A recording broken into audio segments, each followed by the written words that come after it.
তিনি সিঁড়ি বেয়ে নেমে মসজিদে ঢুকবেন। সে সময় একামত শেষ হয়ে যাবে। ইমাম মাহাদি যখন টের পাবেন ইমামের জায়গা থেকে যে ঈসা আলাইহিস সালাম, হাজা ঈসা ইবনে মারইয়াম, তিনি এসেছেন, তখন ইমাম মাহাদি পিছিয়ে আসবেন, ঈসা আলাইহিস সালামকে ইমামতের জায়গায় ঠেলে দেবেন।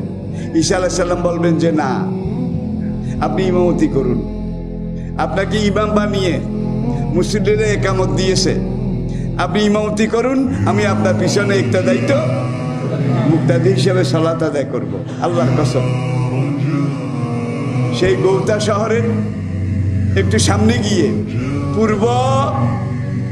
উত্তর পূর্ব দিকে গিয়ে সেখানে আরেকটা ইসরায়েল এবং ফিলিস্তিনের মাঝখানে, ইসরায়েল এবং ফিলিস্তিনের মাঝখানে এখানে আরেকটা সেনা শহর হবে, ক্যান্টনমেন্ট শহর। সেই শহরে ঢুকার সময় একটা রাস্তা হবে নতুন। এই রাস্তায় একটা গেট হবে, সাদা গেট। এই গেটটার নাম হবে বাবে লুদ শহরের গেট। লুদ শহরের গেট ১৫০০ বছর আগে নবী হাদিসে বলেছেন। লুদ শহরও তখন ছিল না, লুদ শহরের সাদা গেটও তখন ছিল না। নবী বলছেন লুদ শহরের সাদা গেট আজ থেকে প্রায় ৩০ বছর আগে ইহুদিরা তাদের রাজধানী তেল আবিব, ইসরায়েলের রাজধানী তেল আবিব থেকে ৪০ কিলোমিটার দূরে একটা সেনা শহর গড়ে তুলেছে এবং সেখানে তারা একটা সেনানিবাস তৈরি করেছে। সেখানে একটা বিমানবন্দর, এবং এই বিমানবন্দরটা কিন্তু যুদ্ধ বিমানের জন্য বিমানবন্দর।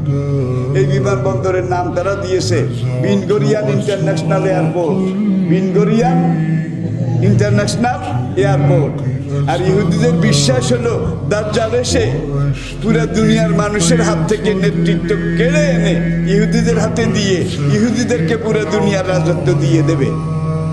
দাজ্জাল এই কামটা করার জন্য আসবে, ইহুদিদের বিশ্বাস। কিন্তু নবী বলছেন দাজ্জাল যখন পুরো পৃথিবীতে বিপর্যয় সৃষ্টি করবে, তখন ইমাম মাহাদি আর ঈসা আলাইহিস সালামের বাহিনী তার মোকাবিলা করবে। ভয়ঙ্কর যুদ্ধ, ঘোড়ার গলা পর্যন্ত রক্তে তরিয়ে ডুবে যাবে। আজকে ইউক্রেনের যুদ্ধ হচ্ছে, কোলে মানুষ মারে, কোলে, সামনাসামনি না। হাদিসের বচনভঙ্গিতে বোঝা যায় যে এইসব বোমা, এইসব প্রযুক্তি, এগুলো বোধহয় স্টপ হয়ে যাবে। ওই আবার তলোয়ার ফিরে আসবে, ঘোড়ার গলা পর্যন্ত রক্তে নদীতে ডুবে যাবে।